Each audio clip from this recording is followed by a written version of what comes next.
കണ്ണൂർ പാനൂരിലെ അധ്യാപികയുടെ ആത്മഹത്യയിൽ ദുരൂഹത സംശയിക്കണോ?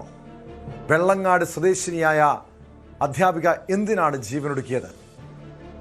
കഴിഞ്ഞ ദിവസമാണ് പാനൂരിലെ അധ്യാപികയായിട്ടുള്ള യുവതിയെ ജീവനൊടുക്കിയ നിലയിൽ, അത് ആത്മഹത്യാ ശ്രമം നടത്തിയ നിലയിൽ ആശുപത്രിയിൽ പ്രവേശിപ്പിച്ചത്. പിന്നീട് മരണം സംഭവിക്കുകയായിരുന്നു. ഗുരുതരാവസ്ഥയിൽ ആശുപത്രിയിൽ പ്രവേശിപ്പിച്ച യുവതി 4 ദിവസത്തെ ചികിത്സയ്ക്കൊടുവിലാണ് മരണത്തിന് കീഴടങ്ങിയത്. യുവതിയുടെ മരണവുമായി ബന്ധപ്പെട്ട് ഗുരുതര ആരോപണങ്ങളാണ് കുടുംബം ഉയർത്തുന്നത്. ആദിത്യയെ ആൺസുഹൃത്ത് ശരൺ മർദ്ദിച്ചിരുന്നുവെന്നും അതിനെ തുടർന്നുണ്ടായ കടുത്ത മാനസിക സമ്മർദ്ദമാണ് ആത്മഹത്യ കാരണമെന്നുമാണ് കുടുംബത്തിന്റെ ആരോപണം. യുവതിയുടെ ശരീരത്തിലെ മർദ്ദനമേറ്റ പാടുകളുടെ ചിത്രങ്ങളും പുറത്തു വന്നിട്ടുണ്ട്.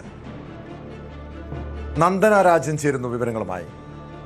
നന്ദന, ഇത് ഏതാനും ദിവസങ്ങൾക്ക് മുൻപാണ് ഈ യുവതി ആദിത്യയെ ജീവനെടുക്കാൻ ശ്രമിച്ച നിലയിൽ ആശുപത്രിയിൽ പ്രവേശിപ്പിക്കുന്നത്.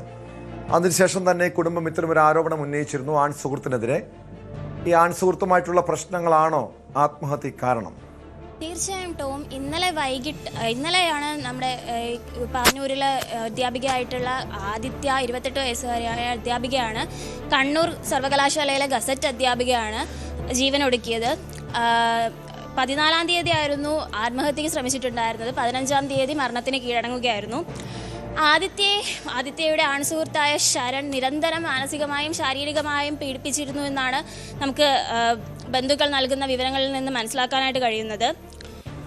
ആദിത്യ യുവാവ് കഴിഞ്ഞ മാസം 8-ാം തീയതി തലശ്ശേരി പഴയ ബസ് സ്റ്റാൻഡിന് സമീപം വെച്ച് മർദ്ദിച്ചിരുന്നു. ആ ഒരു മനോവിഷമത്തിലാണ് ആദിത്യ ആത്മഹത്യക്ക് ശ്രമിച്ചതെന്നും കുടുംബം ആരോപിക്കുന്നുണ്ട്. ആദിത്യയുടെ അമ്മ ഉദയ 15-ാം തീയതി പോലീസിന് നൽകിയ പരാതിയിലും ശരണിനെതിരെയുള്ള ഈ ആരോപണം നിലനിൽക്കുന്നുണ്ട്.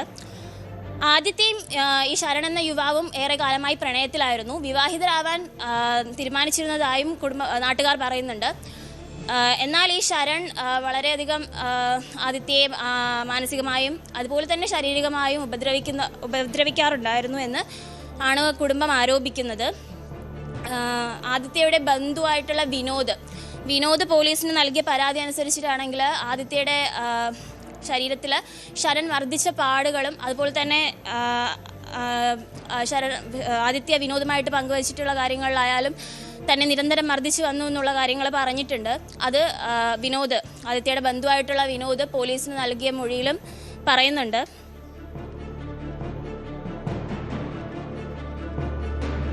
നിലവിലിപ്പോൾ ശരണിന് വേണ്ടി നന്ദന, ഇങ്ങനെ ഒരു സ്വാഭാവികമായിട്ടും ഈ ആൺസുഹൃത്ത് ശരൺ ഒരു ടോക്സിക് ആയിട്ടുള്ള കാമുകനാണ് എന്ന് തന്നെ നമ്മൾ മനസ്സിലാക്കണമല്ലേ? കാരണം ഇങ്ങനെയൊക്കെ ക്രൂരമായ രീതിയിൽ ഒരു പെൺകുട്ടിയെ ആക്രമിക്കുന്നുണ്ടെങ്കിൽ ഒരു മനോവൈകൃതമുള്ള വ്യക്തിയാണ് അയാൾ.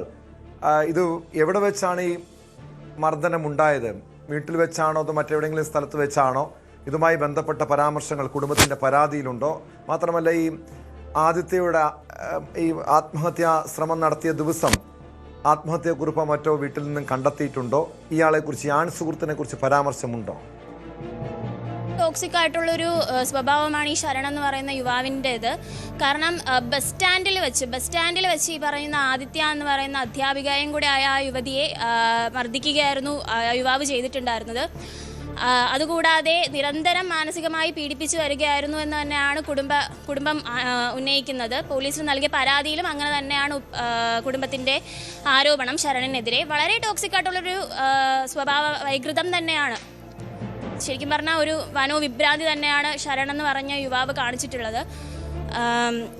എന്തായാലും നിലവിൽ ആദിത്യയുടെ പക്കൽ നിന്നും ഒരു തരത്തിലുള്ള ആത്മഹത്യാക്കുറിപ്പോ മറ്റൊന്നും പോലീസിന് കണ്ടെത്താനായിട്ടില്ല. ഈ ശരൺ എന്ന് പറയുന്ന യുവാവും ഇപ്പോൾ ഒളിവിലാണ്. ആ യുവാവിന് വേണ്ടിയുള്ള തിരച്ചിലും നിലവിൽ നടന്നുകൊണ്ടിരിക്കുകയാണ്. ടോം, വ്യക്തമാണ്. നന്ദനയാണ് വിവരങ്ങൾ നൽകിയത്. വലിയ മാനസിക സമ്മർദ്ദം ഈ പ്രണയ കാലയളവിൽ ആദിത്യ എന്ന യുവതി നേരിട്ടിരുന്നു. അവർ അധ്യാപികയാണ്. പക്ഷേ ആ പ്രണയബന്ധത്തിൽ നിന്നും അവർക്ക് പിന്മാറാൻ കഴിയാത്ത രീതിയിൽ ഉള്ള പ്രശ്നങ്ങൾ അവരെ അലട്ടിയിരുന്നു. അത്രയധികം ആ കാമുകനെ, ശരണിനെ അവർ സ്നേഹിച്ചിരുന്നു എന്ന് തന്നെയാണ് മനസ്സിലാക്കുന്നത്. പക്ഷേ വലിയ ക്രൂരമായ രീതിയിലുള്ള ചൂഷണങ്ങൾ, വേട്ടയാടലുകൾ, ശാരീരികമായ ഉപദ്രവം ആ പെൺകുട്ടിക്ക് നേരിടേണ്ടി വന്നിരുന്നു. അതേ തുടർന്നുള്ള മാനസിക സംഘർഷമാണ് ആത്മഹത്യാ ശ്രമത്തിലേക്കും ഒടുവിൽ മരണത്തിലേക്ക് നയിച്ചതെന്നാണ് കുടുംബം പറയുന്നത്. സംഭവത്തിന് പിന്നാലെ, അതായത് ആത്മഹത്യാ ശ്രമം നടത്തിയതിന് പിന്നാലെ തന്നെ കുടുംബം ഈ യുവാവിനെതിരെ, ആൺസുഹൃത്തിനെതിരെ പരാതി നൽകിയിരുന്നു. അതിന് പിന്നാലെ തന്നെ ഇയാൾ ഇപ്പോൾ ഒളിവിലാണ്.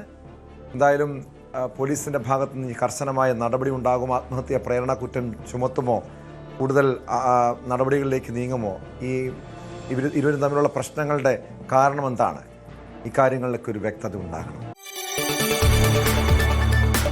കൂടുതൽ വാർത്തകൾക്ക് news 18 Keralam YouTube channel subscribe ചെയ്യുക.